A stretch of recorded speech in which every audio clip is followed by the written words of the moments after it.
പോരാട പോരാട. നീ എന്തായി ചെയ്യുന്ന? നീ നിന്റെ പ്രതിബിംബത്തോട് സംസാരിക്കുമായിരുന്നോ? അതെ, പോരാട് പോരാട് എന്ന്. നീ പോരാട് പോരാട് എന്ന് തന്നെയല്ലേ പറഞ്ഞ? പോരാട് പോരാട് എന്ന്. നീ എന്തിനെയാണ് പോരാടുന്ന? പോരാട് പോരാടെന്ന് നീ 2 വട്ടം പറഞ്ഞു. അപ്പോൾ ഇത് 2 റൗണ്ട് പോരാട്ടമാവുമല്ലേ? നീ പറഞ്ഞില്ലെങ്കിൽ ഇതെനിക്ക് മനസ്സിലാവില്ല. ആളുകൾ ഇങ്ങനെ തനിയെ സംസാരിക്കുന്ന അത്ര സാധാരണമല്ല. എനിക്കറിയാം, ഞാൻ ഇതുവരെ കണ്ണാടിയിൽ നോക്കി ഇതുപോലെ സംസാരിച്ചിട്ടില്ല. ആ ഹെയർ സ്റ്റൈൽ നിനക്ക് നന്നായി ചേരുന്നുണ്ട്.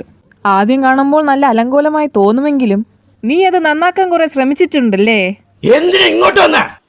അതിനെന്താ പ്രശ്നം? ഞാൻ നിന്നോട് സംസാരിക്കാൻ വന്നതല്ലേ. നമ്മൾ ആദ്യമായി കണ്ട സമയത്ത് രാത്രി വെളുക്കോളം നമ്മൾ ടൈറ്റൻസിനെ പറ്റി സംസാരിച്ചിട്ടില്ലേ? ഞാൻ മണിക്കൂറുകളോളം സംസാരിക്കുന്നത് നീ കേട്ടിരുന്നല്ലോ.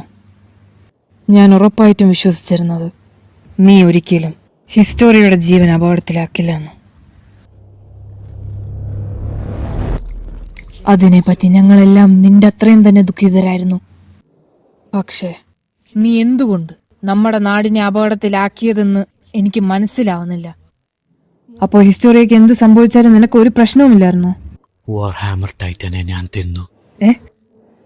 ഇതിന്റെ ഈ ശക്തി കൊണ്ട് മണ്ണിനടിയിരുന്നാലും എല്ലാം എന്റെ നിയന്ത്രണത്തിലാണ്. ആയുധങ്ങൾ ഉൾപ്പെടെ എന്തും എനിക്ക് സൃഷ്ടിക്കാം. അതുകൊണ്ട് തന്നെ എന്നെ എത്ര ആഴത്തിലടച്ചിട്ടാലും ഒരു ഉപകാരവുമില്ല. എനിക്ക് ഈ സ്ഥലം വിട്ട് എപ്പോ വേണമെങ്കിലും പോകാം.